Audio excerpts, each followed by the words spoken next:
2 minutes, 2 minutes, 2 minutes, badoubit. 2 minutes, 2 minutes, badoubit, les 2 minutes du peuple.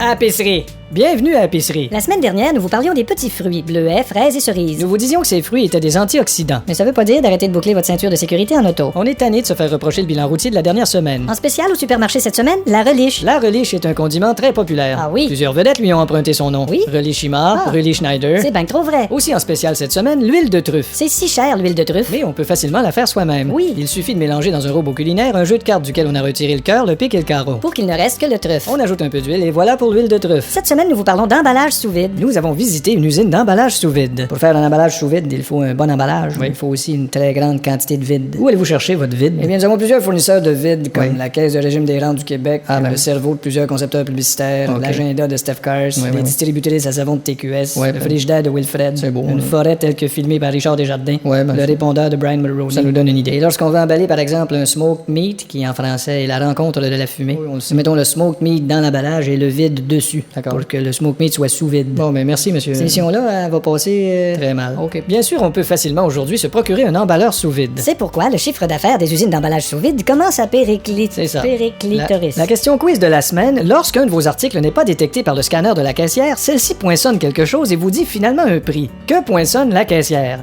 A. Le code chiffré de l'article. B. Elle envoie un message texte à Gary Kurtz pour qu'il devine le prix. Et C. Elle poinçonne n'importe quoi pour faire semblant, puis elle vous dit 4,25 parce qu'elle est née le 25 du 4. La réponse est D. Si votre article passe pas dans le scanner, c'est parce que ça fait 13 ans qu'il est sur l'étagère, puis les 28 bigorneaux qu'il y avait dans le pot sont rendus 51. La semaine prochaine, nous vous parlons de la fabrication de la saucisse à hot dog et nous vous conseillons de pas regarder ça en HD.